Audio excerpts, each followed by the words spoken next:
दतिया के चुनाव में एक तीसरा फैक्टर है, वो है दामोदर यादव का।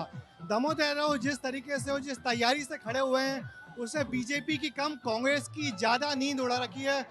दामोदर जी, क्या सोच के जनता से आप वोट मांग रहे हैं, क्या कह रहे हैं?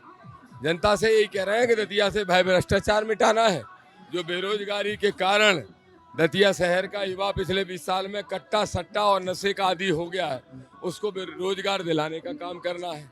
गांव गरीब किसान माता बहनों की सबकी लड़ाई लड़ना है और बहुत जबरदस्त समर्थन मिल रहा है, आप देख सकते हो। कांग्रेस का कहना है कि आपको बीजेपी ने खड़ा किया है और आप उनके वोट काटने के लिए खड़े हुए हैं। वो तो राष्ट्रीय अध्यक्ष जी जब लड़ रहे थे नगीना में तब भी यही कह रहे थे, ये भी कह रहे थे 25,000 वोट आएंगे, पर आदरणीय अध्यक्ष जी के 5,25,000 आए ना, तो हमारे भी वो 50,000 40,000 बता रहे हैं, तो 1,50,000 आ सकते हैं। तो कितनी तैयारी है, जनता क्यों आपको वोट दे? इसलिए क्योंकि जनता ने 30 साल से मेरा संघर्ष देखा है। 6 बार किसानों के लिए जेल गया हूँ। पानी, बिजली, सड़क, कोई भी समस्या होती है, अन्याय पुलिस का, तो सिर्फ दामोदर यादव लड़ता है सड़क पे।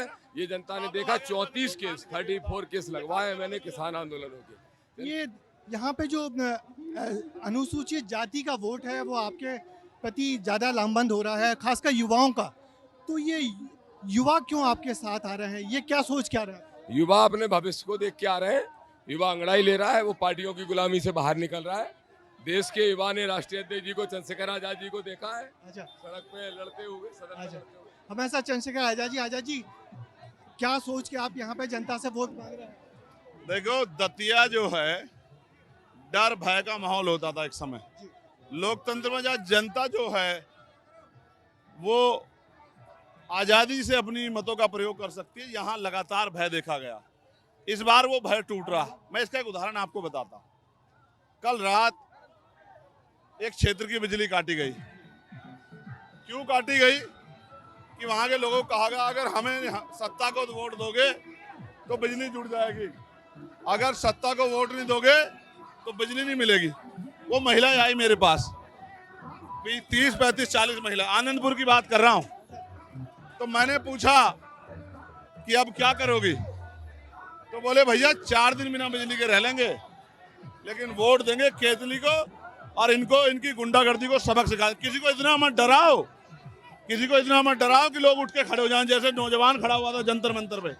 ये तो बाई इलेक्शन है, क्या आने वाले मध्य प्रदेश के विधानसभा चुनाव में आपकी पार्टी ऐसी तैयारी सोच रही है? देखिए, हम कमर कस चुके हैं। ये युवा प्रदेश है, इसको युवा नेतृत्व की जरूरत है। दामोदर भाई किसानों के मजबूत नेता है। आजाद समाज पार्टी भीम आर्मी के नौजवान संगठन जमीन पे तैयार है। हमारा प्रयास है कि तेजी से पार्टी आगे विस्तार करे। उसके लिए पहला मील का पत्थर दतिया साबित हो। मेरा विश्वास है दतिया यहाँ की जनता के आशीर्वाद से, जनता के अवसर मिलने से दामोदर भाई बहुत अच्छे मतों से जीते। तो दिल्ली का जंतर मंतर का जो आंदोलन है, उससे कितना फर्क पड़ा है? दिल्ली का जंतर मंतर का जो आंदोलन है, उससे कितना, जंतर मंतर का जो आंदोलन है, उससे कितना फर्क पड़ा है? देखिए, उससे अहंकार टूटा है सत्ता का। लोगों में विश्वास पैदा हुआ है कि अहंकार तोड़ के हम लोग अपनी ताकत बना सकते हैं और नौजवानों से टकराना नहीं, ये भी संदेश गया। दामोदर भाई, क्या प्रिडिक्ट कर रहे हैं आप? मैं मानता हूँ 1 लाख से ऊपर वोट आजाद समाज पार्टी को मिलेंगे, बचे 80,000 में दोनों पार्टियां बांट लेंगी। धन्यवाद आपको। तो ये थे आजाद समाज पार्टी की रैली, और जिस तरीके से वो यहाँ दमदारी से चुनाव लड़ रहे हैं, उससे साफ है कि एक बड़ी रैली इन्होंने निकाली है और अपनी पूरी ताकत दिखाई है। और इस ताकत में अधिकतर युवा वर्ग हैं, और इस बड़ी रैली ने निश्चित ही कांग्रेस की तो नींद उड़ा दी होगी, क्योंकि इतनी बड़ी संख्या में जो युवा इकट्ठे हुए हैं, खासकर अनुसूचित जाति के युवा हैं।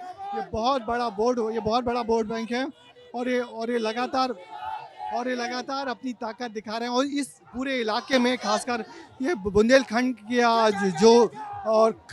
जो बुंदेलखंड का इलाका है, या जो ग्वालियर चंबल का इलाका है, वहाँ पे अनुसूचित जाति के युवाओं का बड़ा दबदबा है। 2018 के चुनाव में मध्य प्रदेश ने जिस तरीके से चुनाव में जो अपनी सरकार बनाई थी, उसकी वजह यही थी कि ग्वालियर चंबल इलाके के इन दलित युवाओं ने कांग्रेस का पक्ष लिया था। कैमरामैन अभिषेक शर्मा के साथ ब्रजेश राजपूत, विस्तार न्यूज़, दतिया।